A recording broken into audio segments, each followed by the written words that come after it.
ગઈકાલે Kapodra police station દ્વારા ગાયત્રી સોસાયટીમાં બિલ્ડિંગ નંબર 114માં એક દુકાનમાં જુગાર અંગેની રેડ કરવામાં આવેલી। આ જુગાર અંગેની રેડની હકીકત એવી છે કે આ દુકાનમાં honest to online marketing franchisee આના નામથી વાસ્તુશાસ્ત્રોના યંત્રોના પ્રચાર પ્રસાર માટે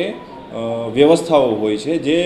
જેમાં ગ્રાહકો વાસ્તુશાસ્ત્રનું યંત્ર લે છે, પૈસા લગાડે છે અને એમાં 5 મિનિટમાં એનો લકી ડ્રો થાય છે અને ચાંદીનો સિક્કો આપવામાં આવે છે, જે કાયદેસરની પ્રક્રિયા ગણી અને બહારથી માણસો બોલાવી અને નથી યંત્રો આપતા કે નથી ચાંદીના સિક્કા આપતા વગેરે મતલબની અમને હકીકત મળેલી, જેના આધારે અમારા સર્વેલન્સ સ્ટાફ અને પોલીસ દ્વારા રેડ કરવામાં આવી। ત્યાં આગળ જોતા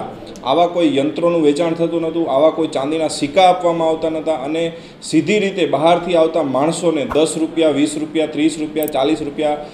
100 રૂપિયા સુધી લગાડી અને જેમાં 5 મિનિટમાં એક ઓનલાઈન ડ્રો કરવામાં આવે અને જેને લાગે એને 10 ગણા રૂપિયા આપવામાં આવે અને બીજાને એ રૂપિયા હારી જાય। આ રીતનો નસીબ આધારનો જુગાર રમાતો હતો, જેથી પોલીસ દ્વારા એક ડિકોઈને ગોઠવી પોલીસે એમને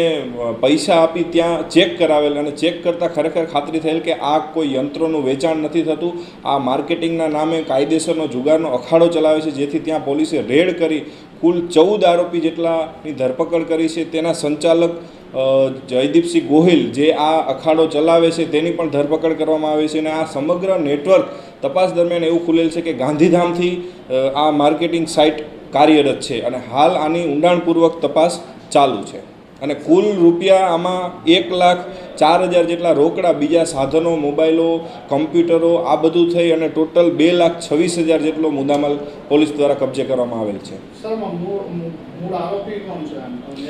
મૂળ આરોપી હાલ અહીં સુરતમાં જે આ દુકાન ચલાવે છે એ જયદીપસિંહ ગોહિલ છે અને જયદીપસિંહ ગોહિલના નિવેદનમાં ખુલેલું છે કે ગાંધીધામ કોઈ ભટ્ટ કરીને આરોપી છે, જેનું પૂરું નામ સરનામું હાલ પોલીસ દ્વારા મેળવવામાં આવી રહ્યું છે। એના મોબાઈલો ચેક કરવામાં આવી રહ્યા છે, મોબાઈલમાં પણ કોઈ ઓનલાઈન સટ્ટા છે કે કેમ તે પણ ચેક કરવામાં આવી રહ્યું છે।